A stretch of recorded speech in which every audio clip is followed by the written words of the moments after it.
Hey, everybody, it's Daphne with Laura Entertainment. We are sitting down with a very, very special person today. Syed Ali Raza Usama, correct? I Yes, got that it? is correct. Yes, Yeah, yes, yes, that is correct.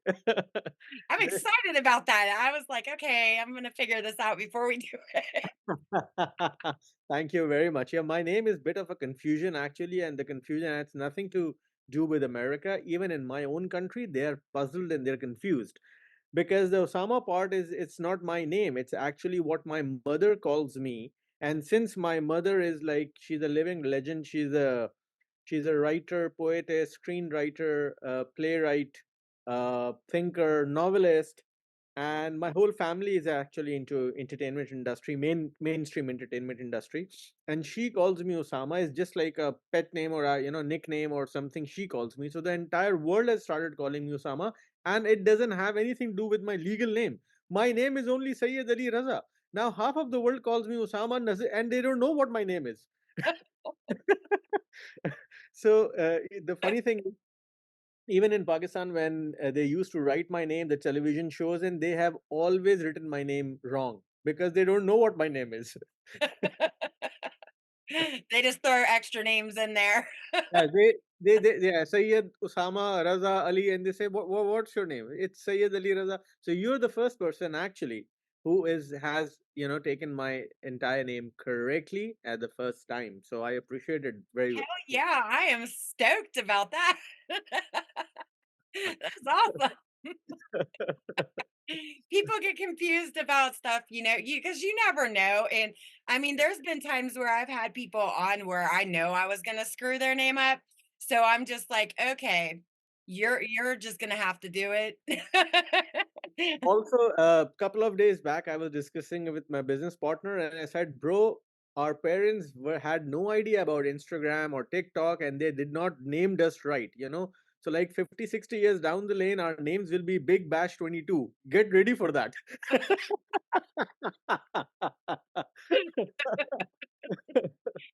I don't even really know like TikTok. I don't get on TikTok, and I don't even know if I could figure that one out or, as far as uploading, because I just don't see the point. I mean, I get it with the little kids wanting to do TikTok. That's fine for them, but I'm Yeah, an adult.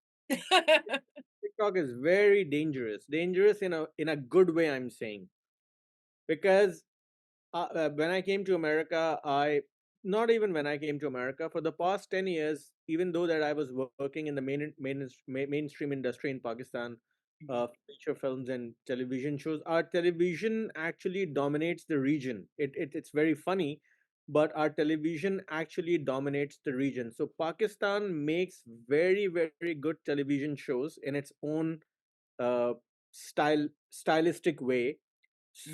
so that India, Bangladesh, Nepal, Bhutan, uh, Afghanistan, Sri Lanka, all of they actually watch our TV shows, and we are talking about 2 billion people Yeah. concentrated there. 2 billion people. Wow. Funny thing is, I went on a forced holiday in Sri Lanka, Kandy. I checked in the hotel at 2 a.m., turned on the television, and to my I was shocked to see my own drama dubbed in the local language and it was running on TV.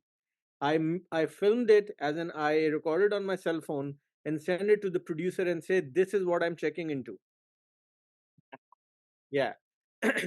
So for the longest time, I was watching very keenly the progress of social media. Then came the advertising budget globally shifting on digital media, online presence, and this thing. I have a company here in US in California. Luckily, we registered a company called Beyond Magic Films. We are into ad films, music video, and branded content for social media. Mhm. We make things for Instagram and Facebook and YouTube and your website. TikTok, I haven't figured it out yet because TikTok is very, very ruthlessly dangerous as a content creator. Yeah. Yet you have to have no brainer content, but there is so much brain at the back of it.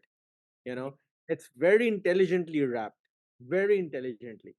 See, I don't understand. I mean, like, you know how on Facebook you make those reels and they're like 20 seconds or whatever it is that they put it up. But I guess TikTok, I don't know if you can do full videos, but I know a lot of people who only do, maybe 15 seconds. I don't see a point in 15 seconds for that. I don't get it. Let me tell you a very funny story. I couldn't find that interview again, but again, I got lazy and I didn't look for it so much so.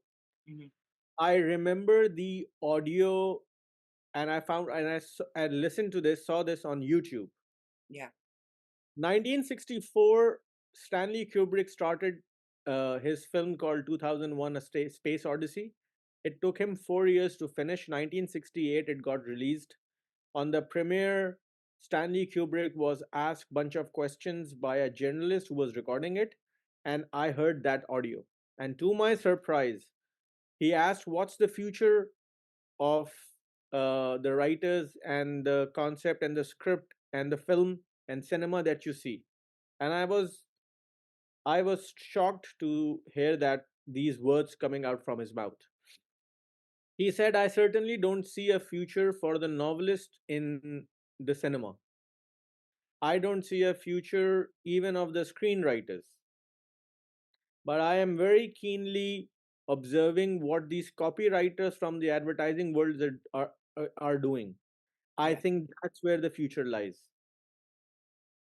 And I was amazed to see this, that that guy in 1968 had the vision and he was anticipating that what you can say, how you can tell the story in 30 seconds, 40 seconds, 60 seconds, what the advertising world was about to do at that time and doing it.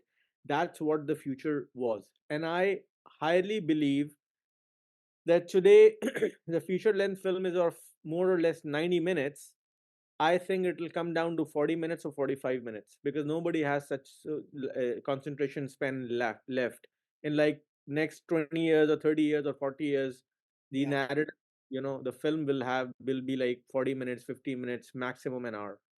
That's gonna suck. I mean, if that really does happen, that will, I think, in my own opinion, I think that'll suck because you always need more time, but then you're gonna have like it's almost like the television series when everybody thinks they're 30 minutes and they're like 21 minutes, and it's because the commercials, they have to put the commercials in, of course, but they're still making, even like the mini series, The Offer. I just binge watched that yesterday.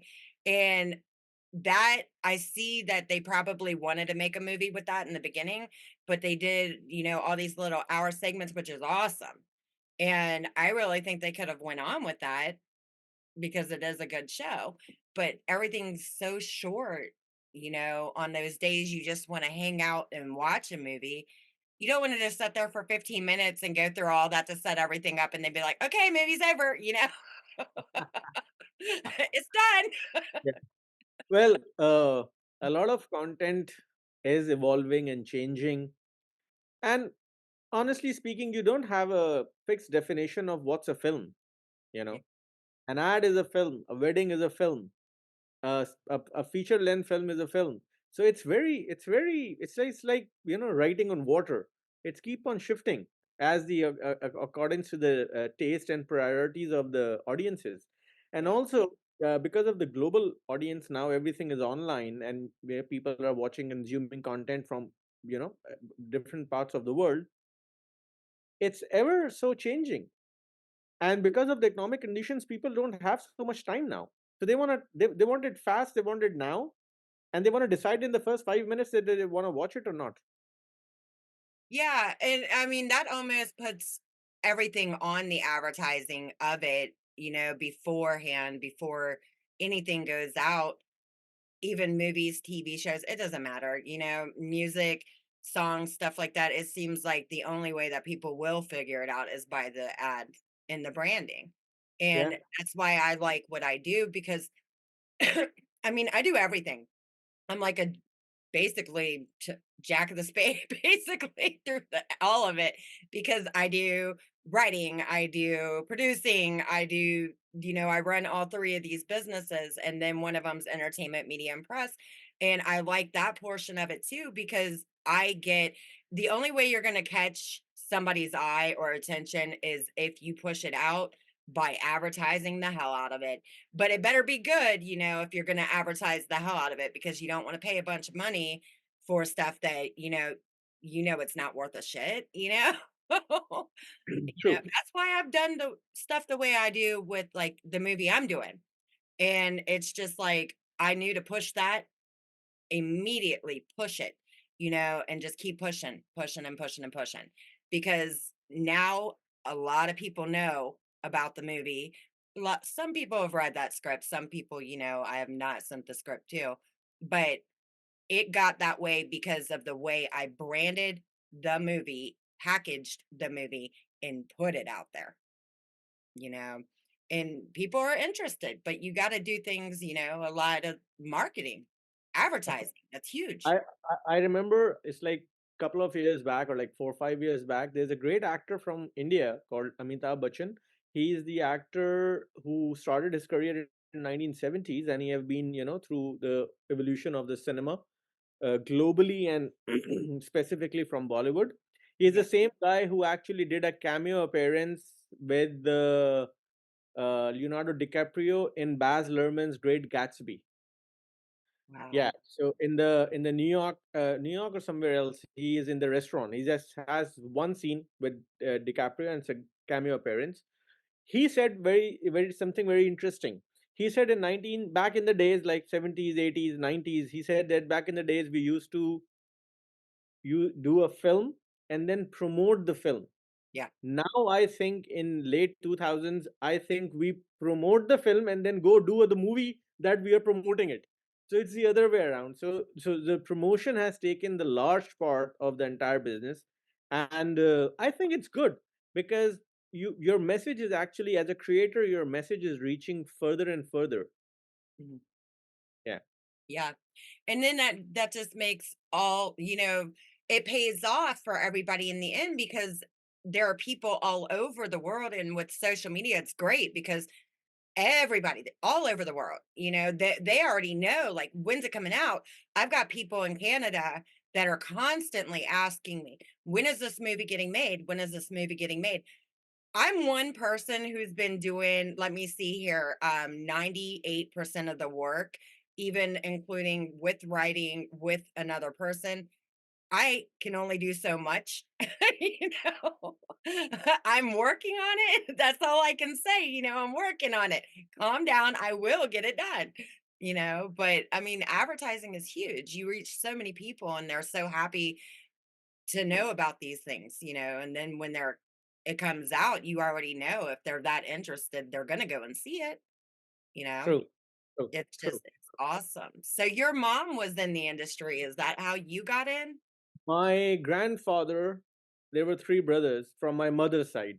There were three brothers, and they did not wanted to do the family occupation of medicine.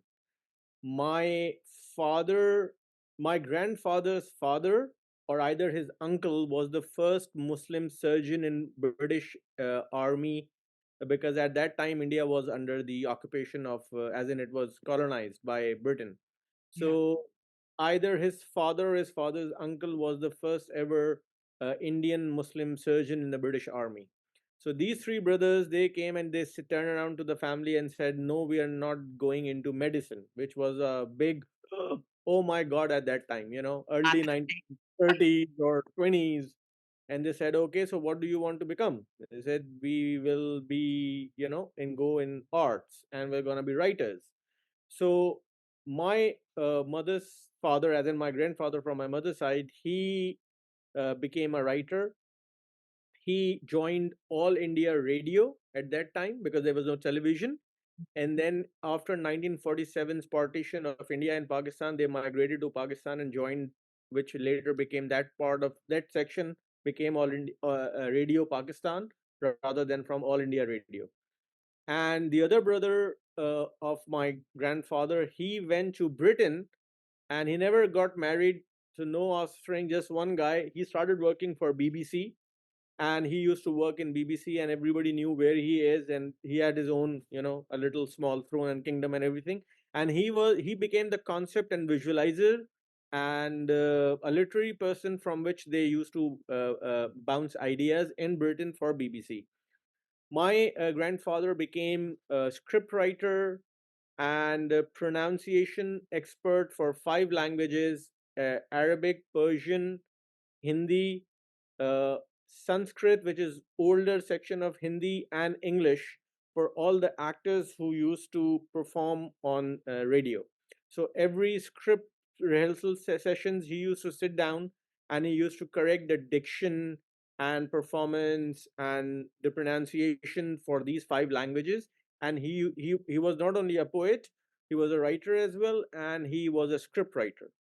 And then my mother started when she was 9 years old in kids programming. She used to be a broadcaster, as in a sound actor, voice actor. When she was 9 year old, she started. Wow. And all my my mother, and so our family tradition is very artistic and everything. So all my cousins are actually, so my mother became writer. All our aunts are writer, even who are successful or not successful. They have a knack for arts. They know how to read, they know how to write, they know how to perform. Then I am the third generation in this business. All my cousins are either actors or directors or writers. Even the fourth one is there. There's a filmmaker who is son of my first cousin. He won two international awards for his short films, and others are following and everything. My mother name is in curriculum in syllabus. So when you go and read the subject Urdu as a language, so in the dramatist, my mother's name is there. That she is a dramatist. She's a writer. She writes television plays and all. Wow. That's crazy. That's a lot. I mean, Bollywood is coming hard. I mean, Yeah. I can see that now. Like my granddaughter, she was watching this little cartoon. It was so cute. It's called Mira, the Royal Detective, and she knew how to do the dance. I mean, you got to. She was only 2, and she knew the whole damn dance. And I'm just sitting there watching her, like, oh my god. Because it was on YouTube, it was like a cute little so cute little cartoon, it was so cute. There's a book uh, that's in India, as in the entire region. You can call it India because the culture is almost the same. There's a book that is more than 5,000 years old, and the book is called Natya Shastra. Natya means performance. Mhm, Shastra means gospel. You can say. So there's a whole gospel about performance, which actually deals in how big the theater should be, what are the criterion of a good performance or a bad performance. There's something very funny written in that book, and I've read it myself. It says that the performance should not be evaluated on how many awards it won. mhm. Performance should be evaluated by how devotedly it was performed.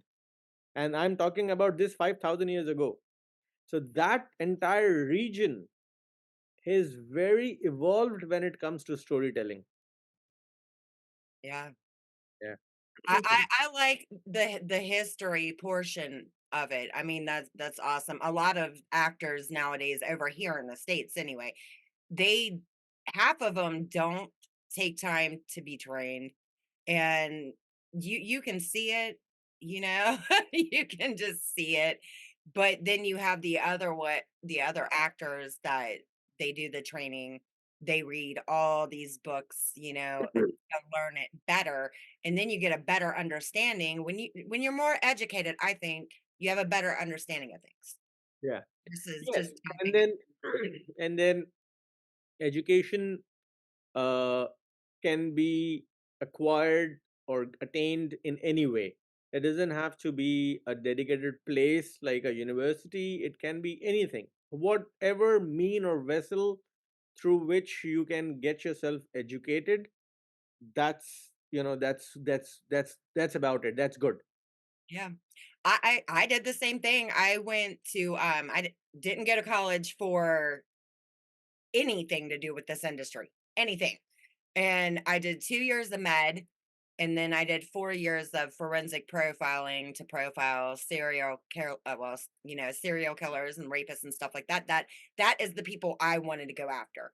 And I stayed on the dean's list, and then I fell into the movie industry after I'd already ran a business, all them years. Didn't have anything to do with what I went to school for. So, And and I learned on my own. I did. I've went through training and stuff, but I learned on my own by doing, you know.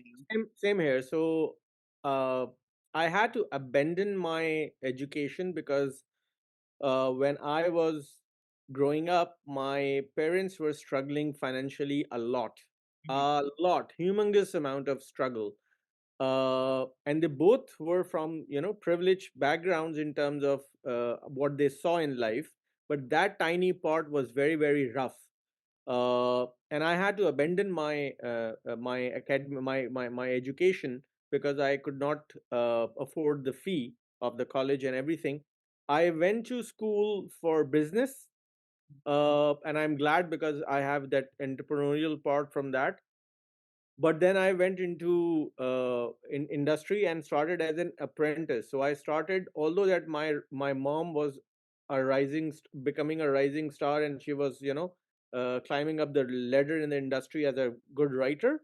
But I did not took a shortcut of, getting into a production. I started from second assistant director and climbed my way up uh, in the on as in the ladder. And the first time I went inside of a university was to teach direction, production design, and cinematography. That's the first time I saw the official inside of a university. So, how we say is till 12 standard, so we call it school, that is like high school. Then you have to do 4 years of college, which is mandatory. And after 4 years of college, then comes the university. So you go for masters and your bachelor's in the university. We don't call it college. So there's a different way of Yeah. the college thing there. So I went to the university to teach the students of bachelor's and masters in cinematography and in production design and screenplay writing and direction. Wow. So it's not like, okay, so it's different over there as far as the See, sometimes I feel like they need to keep the kids in a little longer, like just because you can tell and it will help them in the future. But now in these schools, I just don't get it. They're wanting to take so much stuff that's really important for them to be learning. And they're trying to move in more stuff, that I get it has to do with everyday life stuff, but there's a point in time where they need to learn that in school and they have parents or role models, mentors, people that can teach them other things, versus what they do in the school. And they really do. I feel like sometimes that they really need to do that. And my daughter, she was in the army and she was talking about teaching, but she didn't want to teach here in the States. She wanted to go to Japan because she said Japan has a really good school system. And in a way, when I was looking at some videos on Japan, I see a lot because they teach the kids how to, they got to clean before they do anything and then they got to clean afterwards. And it's just like really pretty. And sometimes I feel like they need that here. Japan, well, let me explain something and then come to Japan. When I moved here, my son uh, completed his high school. My daughter still had to go for 2 more years, so she came and she became a sophomore, and then she graduated. The funny thing is, both of my kids told me that, Dad, don't worry, American education system is very easy for us. I said, how? She said, because we are coming from British education system and it is much more tougher than the American one. I said, okay, we'll cross the bridge once we'll get there. She came here and she started from middle of this class because we migrated here in March, and she went to school next semester, and it was so easy for her to actually, because my children were from British education system, so they actually had to work hard and harder as compared to here. But I don't know how it works. Maybe they will be answering it better because they are in the system. Yeah. Coming to Japan, I think they are out of this world, because what's happening for the past 2 3 soccer World Cup in FIFA is, when there's a match between Japan and any other country, the Japanese spectators, they clean their side of stadium and then go, and it's happening consecutively. And I so 100% they are doing something absolutely right in their education system. Yep. I Yeah, agree. I mean, because if you go to a stadium here, you're lucky if you're not sitting in spilt beer or piss. Seriously. I have to I Sorry. have to explore this. I haven't been to a stadium here. Oh my goodness. It's complete chaos. I mean, like my daughter, my youngest, she sang at 2 Reds games, um, in the year that I'd went because the next year it got rained out, and that was the first time I was actually in a baseball stadium, oh my god, since maybe I was 10, and I just looked around like, "Oh lord, there's stuff thrown everywhere, you gotta worry about stepping on stuff," or you know what I mean, the seats, and I'm just like, "Oh, wow." You know? But that's a good thing though, because I always do like if I go somewhere and I've got like drinks or something or anything, even if I go out to view the bands or something, I end up cleaning the tables and I'm not even working there, you know? Oh, this is what you do. There is one game that actually attracts me, and I think that I want to learn this, and I think I'm gonna enjoy it, and that's American football. I don't understand what's going on yet, but I by the look of it, by the sound of it, it has attraction. So I'm attracted towards that game. Probably I'm gonna find somebody who will teach me, and I can start enjoying it. It's a bunch of people running up and down the field with a ball, getting their asses whipped. That's exactly what it is. That's why America loves it. Exactly. Yeah, They get but their frustration out on the football. exactly, but for coming from that part of the world, I am still at the stage where I'm figuring out what's the connection between foot and the ball, because they're not using their foot in kicking this ball. And then Europe calls soccer football, which Yeah, that throws me off sometimes when somebody will be talking about soccer, but football, and I'm sitting there thinking, what are they talking about?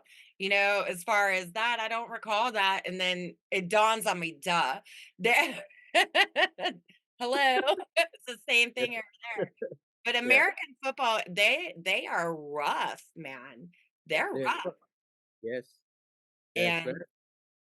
I think you'll like that, you know. I don't feel like well, anymore it seems like college football is more popular than the NFL. Oh And wow. and the reason why I think it's like that is because the NFL for a certain amount of time, it seems like, and I mean, hopefully they stop.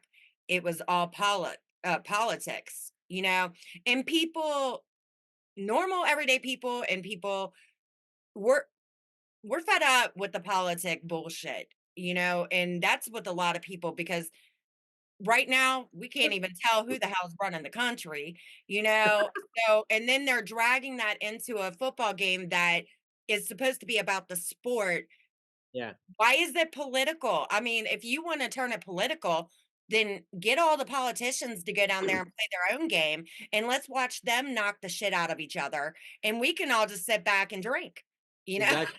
That will that will actually be a very cost effective way of settling down disputes rather than countries going to war with each other. You Yeah, know? yeah, put them in a stadium and let them beat each other Exactly. up. There you go, I'm on board with that. Yeah, that will be most more cost effective and fun too. Right. And that's a lot of damn countries. I think we should put, let me see, the little short guy over in North Korea, what's his Kim Yon Jong, whatever his name is. We'll Yeah, put him in, we'll put Putin in, we'll put our people in, you know what I mean? And we'll just throw them all in there and we'll just let them beat each other up. And then we don't have to worry about nuclear war, you know? exactly. Actually there's a funny scene in Pirates of the Caribbean where Captain Jack Sparrow actually says that you guys wanna fight all of them just because these two people. I say let them fight and then we can decide. I just don't get it. I mean, you see so much, and there's and it's only a couple of the leaders, you know, it's not even all the leaders from these countries.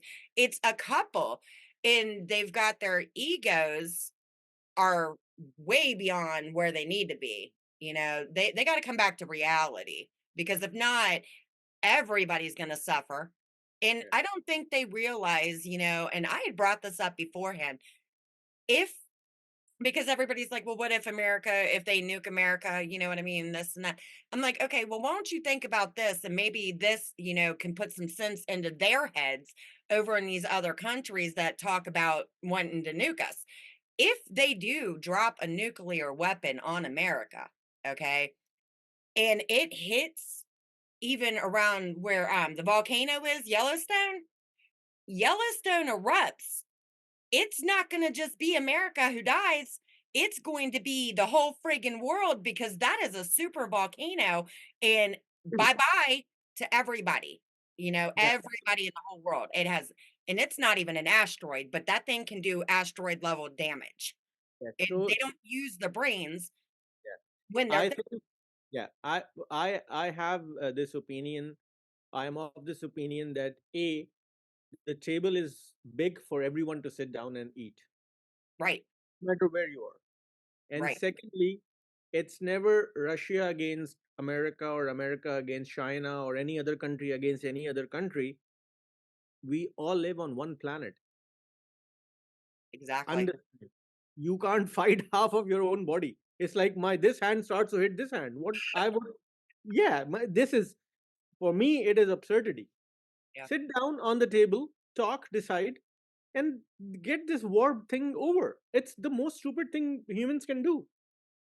And nobody really even knows. I mean, half the time, nobody really even knows why they're fighting.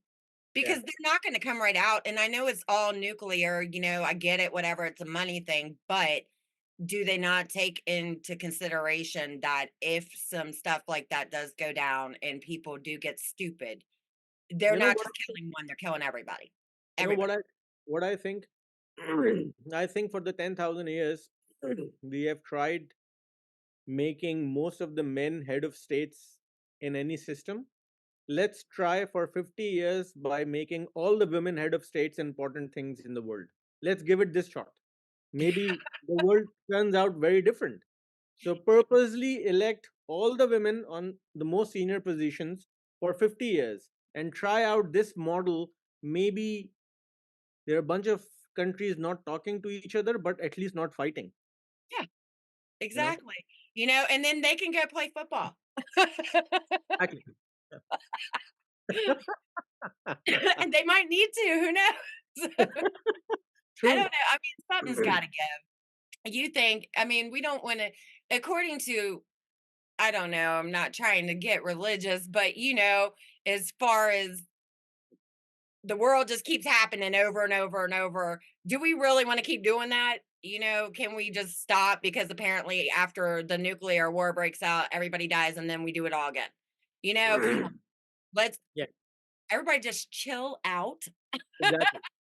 And the funny thing is, when I was growing up, so my parents are not, uh, you can say, not average Pakistanis, Mhm. because my mother is, a writer, a thinker. My father my stepfather was actually an Arab from Iraq, and he was a political leader in exile.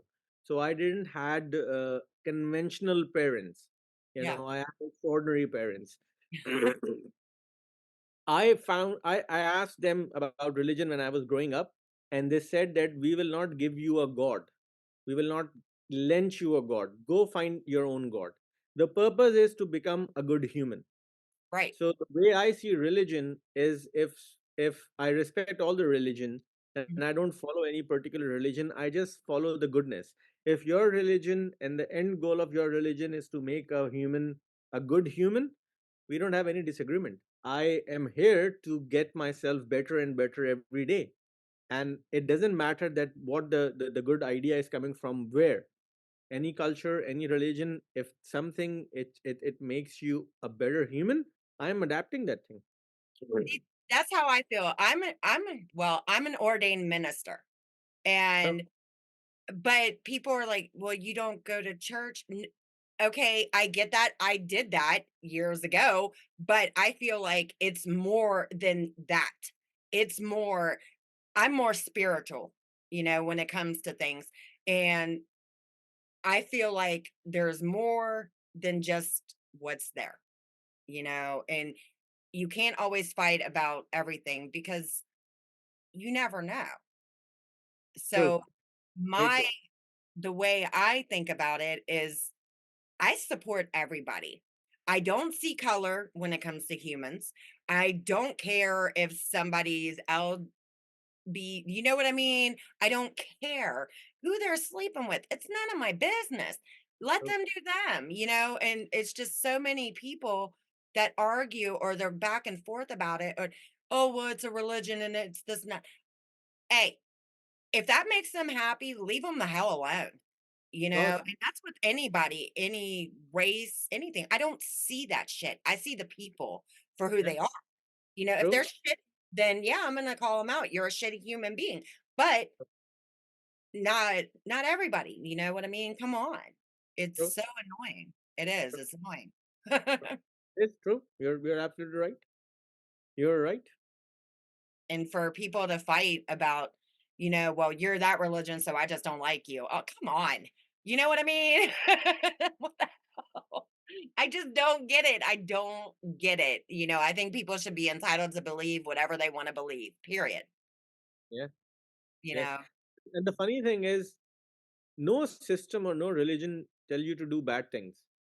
It's the act of individual or a group of people who are acting out these shitty things under the name of something else, and then that something else gets judged for that. Yeah. So honestly speaking, it's not even that system that is doing it. Yeah. I mean, that's true. You've got just so many, and it's not even just in other countries. It's the same thing here in the States. It is because, you've got one Catholic person who did something wrong, and then all of a sudden the whole damn system flops. Or, Exactly. somebody who's Christian and did something wrong, and then that whole system flops. And it's just like, Yeah, of you can't blame the whole world for somebody being stupid. course. I mean, I'll call it that like I see itself it. is that itself is stupidity. Yeah. For their stupidity, they're blaming everybody in the world. You know what I mean? Like, it's just like, okay, for instance, we'll do a for instance here. Okay. My son was serving and his squad was over in Budapest. And in Budapest, they can't, I guess, have any kind of weapons when they go into town, but there were two ununiformed Russians that come in and jumped his squad and they come out and they shot my son. Oh, But those people are under Putin. Putin's the one that's shit. They need to get him out of there for the sake of that country. Get him the hell out of there.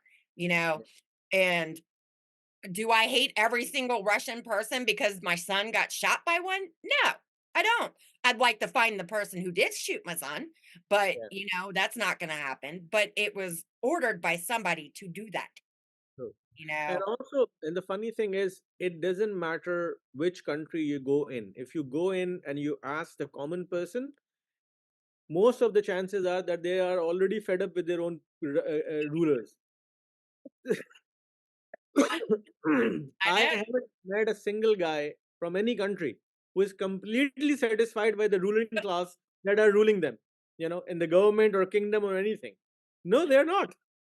They are they are, and I mean, the funny part about that with, like, Russia is, the Ukrainian war or whatever that's going on over there is if, you keep giving Putin that rope, and I'm sorry, now all of those people that his actions affected, they're losing their money, they're losing their businesses, they're losing everything, so they're going to be fed up eventually, and they're gonna be the ones to do the job, They are already. you know? They are And already. They are and already. then he lies to his people about what's going on, you know? Especially after COVID, all the governments around the world, including United States, are under tremendous pressure by their people because of inflation and the cost of living and everything. So it's the world is a mess right now. Yeah. I mean, World- I had a conversation, with it was a writer on one of the interviews, I believe, or maybe we were off camera when we had the conversation. I think we were off camera when we had the conversation. And we were talking about, what's going on as far as the politicians here in America. And I was like, you sit here and you watch all these refugees, that are coming in, but do they realize while they're coming in that shit is really screwed up here too, and the fact also right now, we used to be one of I mean, I'm not saying we're bad, but we used to be one of the best damn countries in the whole damn world. What the hell was going on? Because right now we're a laughing stock. And yeah. I'm really pro-military, everybody knows that, but as far as the politicians, I am done with both parties because I am an independent and I will be voting for Kennedy because Oh. he is an independent. So I don't have my citizenship yet. Mm, I still have to see. So how immigration is. So I thank God that I got uh, the immigration under extraordinary ability. So I'm here under that. yeah. Uh, so it is designed that I have to witness one election and then will be able to vote. So I'm still figuring it out. So two things that I have to figure out is one is the political system and in US. Mhm. Then two, I have my say when I get naturalized and I get my citizenship. And the second is American football. I have to figure these two things out. Well, if you wanna have a good time, see the football, but if you wanna laugh at people, then you'll enjoy what's coming this next year as far as the do, do, elections. do you think do you think from my perspective it's the same entertainment and both the things? It has same entertainment value for me. It's just crazy because, I mean, right now, we're getting laughed at. We are. I mean, and it's everybody who's voting, it's their own faults because, I mean, look, we don't exactly have 2 good people there to vote from, So me, when I vote, I've always been a swing voter anyway, because I'll listen to what somebody says in the interest for the people versus how much money they're going to get from everybody. I want to see who's going to do what that's best. And right now, my money isn't with either one of them. And I've even jumped onto Kennedy's campaign trail. And because I like what he has to say, granted, I get there's always going to be an issue with one person, their views, it's going to make somebody mad. But what people need to stop and think about is what is really best for this country right now.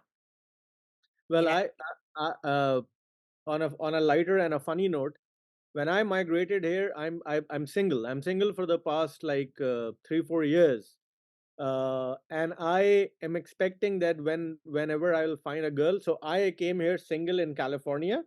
So, and I have a film company now, and I'm a director and a cinematographer. And the two things that I'm expecting from my possible girlfriend is to teach me the politics and teach me how to play American football, so I can enjoy the game.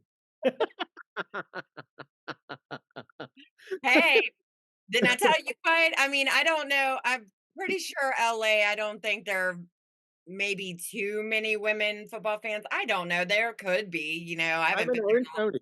I'm in Orange County. Oh, okay. So you're down towards Anaheim. I am down. I am right next to Irvine. Okay. Yeah, I yeah, lived in Anaheim, God, for 6 months when I was young, but I grew up in Vegas, and then my family was from back here, so it kinda moved back, but I guess there are so many things that are different everywhere. Like, you go to California, they do stuff one way. You go to Vegas, it's a whole different way. Then you go down to Florida, it's a different way. It's yeah. just everybody's different, but the women in the Midwest, I will tell you this, we are firecrackers. We do Nice. love Okay. sports. Uh, You know, nice. That is nice. Politics, the women are just pretty much over it, along with a lot of the guys, but we're over it. America is literally new world for me. Let me tell you a funny story that how I accidentally came to America. I never had any active intention in my life to come to America. I came here by an accident. I was filming a TV show that was is based on a book, a very very hot cake book that the writer of that novel actually won a presidential award for writing that book. It was so famous. It Wow. is so famous. I was commissioned to make that television project, and the book is actually broken into two parts. First part occurs in Pakistan. The second part, so it's a modern adaptation of Romeo and Juliet. Let's put it this way. So Juliet dies in middle of the story, and then Romeo actually migrates to Britain, and he resumes his education and goes to Oxford University to get his master's. And then what he sees is somebody actually walking exactly like the Juliet, but she's a different person. But she is 100% resembles the same girl. Yeah. So, yeah, so and the story has multiple conflicts. So the Romeo is actually enlightened, Western cultured, influenced, non-religious guy, but the Juliet is daughter of a clergyman, very poor, very conservative. So there are multiple layers of uh, friction and conflict in this story. And for a very silly reason, the protagonist got denied for the UK visa. And this we couldn't understand that why he got denied, because this guy is popular and the internet is full of it. And their temperatures were very high because a lot of was on stake and everything. And then in that couple of days of this problem, he said, I have a work permit for America. We can go and film in America. And everybody started cursing him because the book doesn't say that the guy goes to America. Book says he goes to UK. And we were getting I got the work permit to go and film the series in UK. And now I can't go without the lead actor. So we actually converted the entire thing to America. And Wow. I came by an accident. Before 2016, the only two, three things that I knew about America is there's a White House and there's a president that sits in the White House. There- There's a B&H that is in New York that sells camera. It's a camera store. And the second thing is there's an Universal Studios in LA. That's it. And I never had any intention of coming to America. It If it hadn't been that particular show, I wouldn't have came to America ever. Wow. Ever. No friends, no family, no ties, not even an active wish list or bucket list that I want to go and see America. For me, that part did not existed. Although that it is very common for an average or above average Pakistani to have a second citizenship of either Australia or Canada or America or Britain. It's very common. But Mhm. I never had that urge. When I was sent to film that show in America, as a supervisor only, and I landed in Miami to catch a flight going to Houston, because Houston has a lot of Pakistani and Indian community, and all the television actors, they are very famous in India also. The team, because I told you that Pakistan's television Mhm. dominates the entire region, so there are a lot of Indian Indian fans who watch our television shows and they actually like it and praise it. Yeah. And when I get out of the plane to catch my connecting flight, and I saw people on the airport, there's something inside of me that said, "You belong here." Mhm. Didn't know what to do, how to do. And I was part of the project for like more than a month. And then there's a veteran actor from Pakistan. He was a very, very renowned actor in the 90s. Think of Robert De Niro, of Yeah. that age, of that style of acting and everything. And we finished the show, and I built a very strong association with that guy. And I had to catch a flight and go back after 3 days. And I said to him that, and he moved to America in 1990s, left everything and moved here. And I said that I actually like this place. And he smiled and he said, "I knew about it, that you're gonna come and you're gonna like it here." And I said, "I wanna live here." He said, "Do you?" I said, "Yes, but I don't know how." He actually got up from his chair, gave a kiss to my forehead, and said that you have been so kind and so respectful to me that as a father figure, I want to gift something to you. And I said, "What?" He said that there is a way that you can actually migrate to America. And I know for sure that you will qualify in that category. And that was extraordinary ability, which is known as EB1A. Go back, I'm gonna give you a lawyer, apply for this category, and if and I am 100% sure that you're gonna qualify for this and you're gonna move to America. And seriously, I actually applied it, got approved, and moved here under the category. This is how I'm here. Wow. I'm Is just following I'm just following that voice inside of me said that I belong here. the story you were referring to, it almost it kind of reminded me of Bram Stoker's Dracula, sort of, where his wife, ends up dying, and then Winona Ryder came back, that kind of jumped in my head when you were talking about the Romeo and Juliet. I was like, that kind of sounds familiar. I like that version of the movie, I don't I don't know why. There's a lot of people that put that movie down, but I like it. I like the movie, Yeah, you know. yeah. And I mean, that is funny though, the way things happen, because you never know. So the funny part is this is half of the story that I told you, that the voice came inside of me and said something in 2016. Actually, it started in 2013. 2008, I directed a show for Pakistan, which actually changed the way Pakistani television is actually done. So I became kind of a wonder boy in 2008 and 2009 by that show, because of that show. And after the first episode was broadcasted, uh, the entire industry wanted to film the way I filmed that show. And that actually gave me an opportunity to make the movie which started the second wave of cinema in Pakistan. So I directed a feature length film which was internationally released in 2013, which not only was the first ever sports film of Pakistan, it was first ever digital film of Pakistan. It actually started the second wave of cinema in Pakistan, and I had the honor to direct that film. Wow.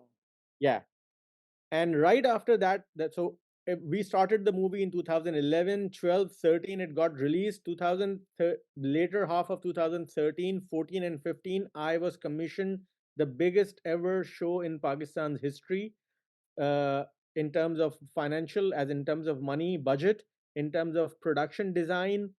That show actually was the most expensive show that ever got filmed in Pakistan.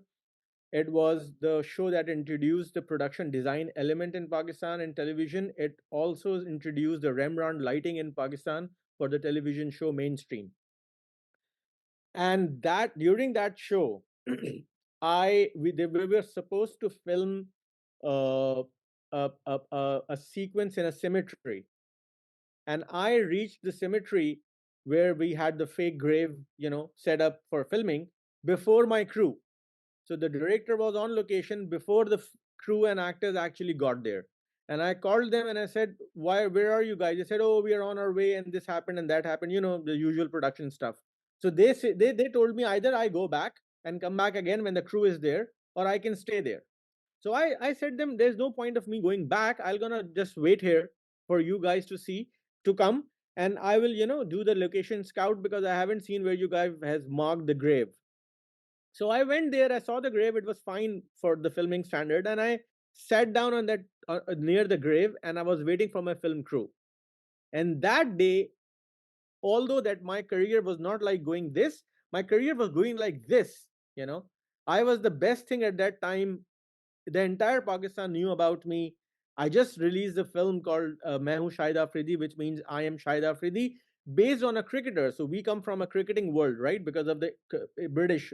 So my film actually had the cricketer star Shahid Afridi. He did the cameo appearance. So that was the biggest project of that time. And I was filming the biggest television project at that time.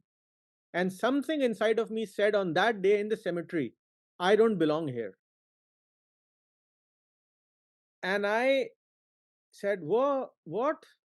Well, and I was puzzled about it. And this was 2013, right? Or beginning of 2014. And that thought actually went by, and I started filming, and I did countless of television show after that, and projects and this and that. And in 2016, when I landed in Miami, the same voice actually said, I belong here. So the sentence was completed. You do not belong here, you belong here. Yeah. Yeah. I feel like that sometimes where I'll go to a place, and I just feel like, man, this feels like home. And I think it's that way for me right now with Florida or islands, anywhere like that. Yeah, And that feels more like home yeah, than home, you yeah. know? So, There's a there's a very funny quote, very deep quote actually, that I the other day I was reading, and this is by an Egyptian writer called Najib Mahfouz. He actually, I think, if I'm not mistaken, he won Pulitzer Award or Nobel Peace Prize Award for literature in something. His Najib Mahfouz, his name is. He's an Egyptian writer. He said that home is not where you are born.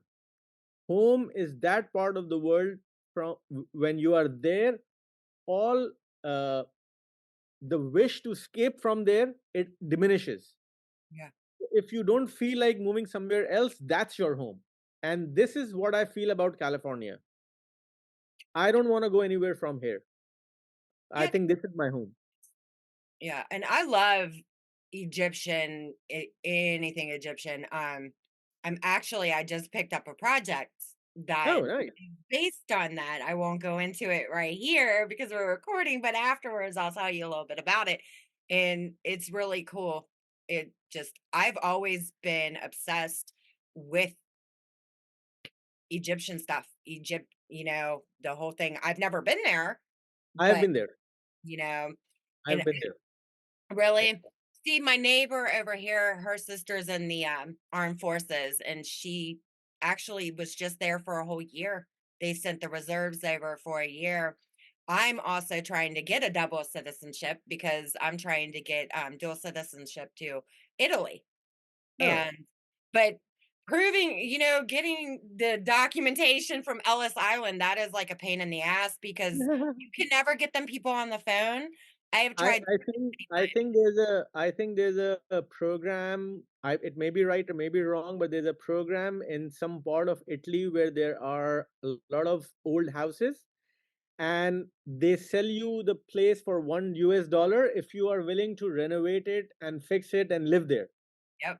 Oh, I would. I'd buy like 5, 6, 7, whatever. I don't care because I would just love I've actually because yesterday was my daughter's birthday, and Happy. I told her, I was like, "We're gonna do something a little different this year," because, usually she has everything she needs, and there's only so many things you can buy for your kid, Yeah. and I told her, "Yeah, I'm ready to do experiences." I mean, we've taken vacations, so I was looking at cruises, and I was like, well, we could do that. And then I got looking at, Europe, Italy, the Maldives, you know what I mean? And I'm like, or we can do that. So I told her yesterday, I was like, we can either go and take the cruise on spring break, or we can wait until summer and go to Europe, and do some of the things over there in different places over there. Yeah. And I cannot wait. I cannot wait because I'm just dying to go over and explore. I Same here. really can't. Same here. I already see most of America. I'm good. I'm ready Oh, to. I uh, need to do this. I actually want to go. I want to travel from East Coast to West Coast in a car. You know, exploring all the places because I would love to go and see. Discover America in true form. You would have fun. You would. I mean, there are some really, really cool places if you decide to do that to check out. I know in Kentucky they have Mammoth Cave, and that is supposed to be really, really cool. I haven't even been there, and I live around here. You know what I mean? And then there was, oh my God, there are just so many things, so many different places that you could go. Like, I I'm more sort of a person who would love to go and see the sights, but actually I'm more sort of a person who would love to go and meet people. yeah, yep. I I find fun in meeting people, understanding different people, understanding the differences, appreciating the differences, asking them why do you do this thing like this and not like this, and then they tell you, the effectiveness or how it works better for them. And it is so much to learn from different cultures and different people. Honestly speaking, So you're a people person like me, and I like that too because one time I went to Florida, okay, well, did the cruise thing, and then I went to Siesta Key. We were sitting there, they had a drum circle. Well, this guy, this homeless man, he had approached and he had beer, I had food. It was an equal trade. So fed him, and I didn't even know about the drum circle that they were gonna do there on the beach. So I'm sitting there drinking, having a conversation, eating a meal, whatever. I did not care because yeah, this man, he was, ex-military. He had some awesome stories. of I was course, happy entertained. And yeah. me, I talk to everybody. It doesn't matter who it is. I can be in a grocery store. It doesn't matter. I talk to everybody. So being a people person, yes. Yeah. So my entire individuality of what I do, what I love, and what I'm passionate about, it revolves around humans. Yeah. I love doing photography, and I'm in absolutely in love with the human art form, and in the women art form. Actually, I love photographing women. I love doing portraits. I love telling stories of human, and I enjoy the company of humans. This is who I am. I'm a storyteller. I Mhm. don't want to go without a human to even a good landscape thing. I Yeah. want to have the best company with the best view. Yeah. I agree. So this is what I do. Yeah. Some people, I mean, they just, I think it's funny when people are like, "Oh, they're stuck up," or they think just because they look at you, they don't know you, haven't even said hi, bye, nothing, and they're like, "Oh, you're stuck up," and that's what they think. But then when I start going, I just Yeah. start going. Yeah. I think any sort of animosity, even in the slightest or the remotest way, is only because you are not understanding. You don't know the other person. If Yeah, you start knowing them, then even how absurd thing they are saying, you're gonna actually understand their point of view, and you're gonna say, well, the guy has a point, or this person has a point, because mhm, he's looking at the world like this, or he has been conditioned like this, or he went through a trauma like this, so it's very natural to be the way he is or she is. yeah, So that animosity can only exist if you don't know the person. I agree. I agree, and then that takes us all the way back to where we were. If they have issues, you throw them in a stadium. Let them get it out that way. Seriously, yeah, I think that idea we got right there is just brilliant. It is yeah. brilliant. Now we just And need to this- make it happen. yeah. Yeah, so the problem of the North Korean leader is that he wants to remain the king. Give him an island. Say you have an island. You're a king here. Let the people Bye. go. Exactly. So you are restored. People are saved from famine and all, and we don't have any conflict. I agree. No, we put him and Putin on there. Yeah, Just exactly. bye. And yeah, today I was hearing in the news that he actually fired he did a missile test which was violating, certain things, and I started busting into laughter because it is just like you have a firecracker and you're a 5-year-old kid and you want to go out and play with it. The sparklers. Exactly. Yeah. But on a massive scale, and you actually can harm a lot of people, but it's the same stupidity. People, oh my god. Yeah, that would be it. I mean, and maybe instead of giving them the bigger fireworks, we just start them off with a sparkler and let Yeah, them enjoy that, you know, exactly. on their cruise. Bye, everybody. Seriously. I mean, I agree. I'm on the same level you are, and I know there's so many people out there that are on that same level, but man, it's all gonna take it is gonna be up to the people that actually put them in that position, you Yeah. know, Seriously. anymore. Yeah. But the good thing over here is we've got the power to take them out of that position, which is awesome because Yeah. there's people that just really should But not. with but with power comes responsibility. With authority comes responsibility. Yeah. Well, You the people who are in power here aren't very responsible at all. I'm telling you, yeah. I'd probably have a better shot, at watching my 16-year-old run the country anymore. It's just like, So this election, this US election will be so much fun for me to watch because I'm not invested emotionally in either side. So it's the same entertainment value for me, and then I'm gonna go and whatever oh, side you're wins. gonna love it. And I Yeah, I can tell you this right now. I mean, just because you're like on the outside looking inside, and exactly. it's gonna get interesting. I can tell you because you've got Trump, then you've got Biden, and we don't know where Biden is, and he don't even know where the hell he is half the time. And then Trump doing his own little thing or whatever. But then you've got, and that's why I just feel like Kennedy right now is the best shot we've got at anything because those two are so loco, they just they need out. Let them go, let them both go and bring somebody else in. But when they start, and you'll see it when it starts going on TV, when they're this shit and scandal and this and that, and it's just like, here we go. And I've had this conversation with so many people about okay, and I'm not saying, that well, really, I don't really care about that.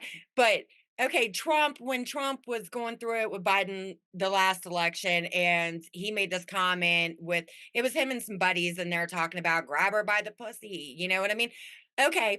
And then you've got women that are coming forward. Okay. And I grew up with eight brothers, eight.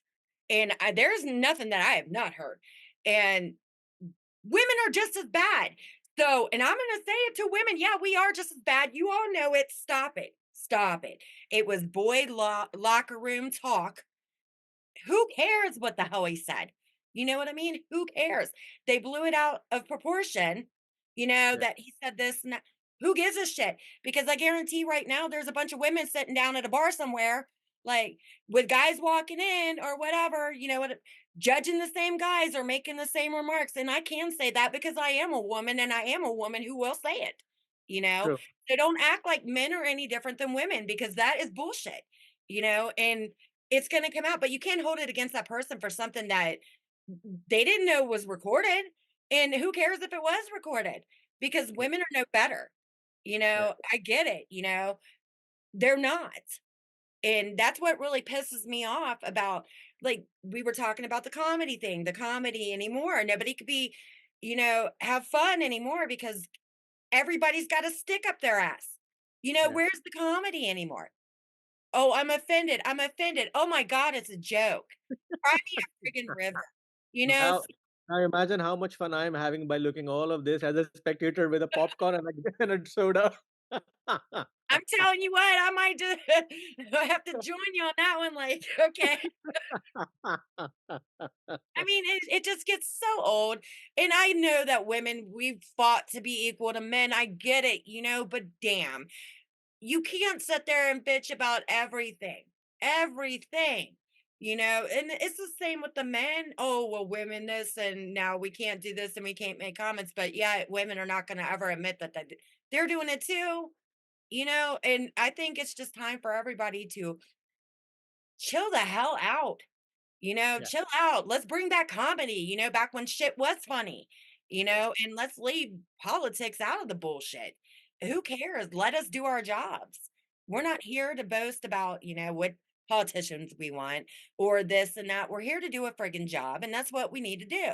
And I Sure. mean, even people, they can't even be entertained anymore that aren't in the entertainment industry because they're afraid if they laugh at something that somebody's going to look at them like, for real. You know what I mean? One of those type things. Sure. And that's the shit that just needs to stop. Yeah, well, I on this, I would do like to add that I'm very respectful for everyone's feeling. I don't want to offend anyone, but then again, yes, life goes on, and you need to laugh around even at your pain, because this is how you survive. Right. I mean, if you can't have a good time while you're here, then, what the hell? Exactly. Seriously. I mean, I'm not going to sit here and worry about what comes out of my mouth. I have no filter. I don't. And I don't filter anybody who does these interviews. I refuse to because everybody's entitled to their own opinions. Everybody's entitled to their own thoughts. And I'm not going to filter myself. I'm Sure. not. And if somebody gets offended, oh, well, that's your issue, not mine, and I just get so tired of watching, people can't have a good time anymore because they have to worry about every little thing, every little thing. And it's the same way even with, when you'll get your kick next year, trust me. And it's going to be the same thing. Well, they said this, and it's going to be all over again. I guarantee that gets brought up again. They're going to use that again, but women need to get it, even if they haven't grown up with brothers, which I have, you know, we're no better. We're no better. Stop. Stop it. You know what I mean? Stop it. Let's just all go back to having a good time, True. versus, oh, I'm offended. I just don't get it. I really don't. Yeah, You know, I'm just an equal opportunity type person. That's this is the best way. Yeah, this is the best way to do. right. I Yeah. am going to close us up though, and I am going to thank you for coming on. This has been hella fun. I love it. Thank you for having me, and thank you, our common friend Rick Witzel. Oh, And yes. he Rick. has, yeah. So I met him in 2018. The Mhm. first time when I came to California in 2018, I met him, and he just showered so many praises about my work, everything, that I couldn't believe that I'm sitting in, so far away in a land and different land, and this guy has actually seen my work, and he knows everything, and he actually uh gave so much context to my work, and the frustration that I was going through, he actually formalized. He said, I can see that you're outgrowing your society.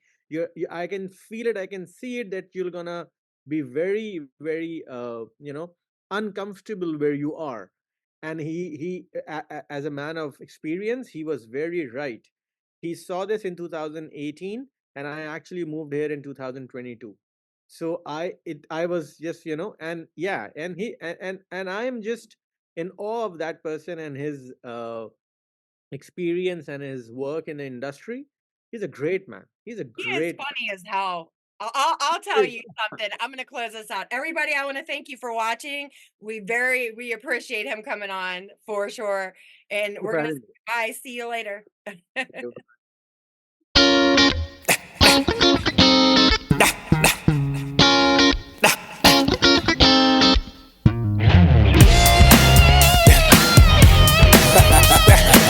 Yeah, yeah, it's over, baby. You said that that you love me. You said that you care. You say that you will die for me, girl, but you know that just how that. I don't care what you say, I don't care what you do. No need to look to your left, girl, cause nothing belongs to you. Now you try me, you know you can't run them games on me. Now you creeping, I saw you stepping out with that G, yeah. Say what you wanna say, do what you wanna do, play how you wanna play. It's over, it's over, it's over, it's over. Say what you wanna say, do what you wanna do, play how you wanna play. It's over, you know, you know, you know it, you know it. No more playing with my mind, no more wasting all my time, no more telling all your girlfriends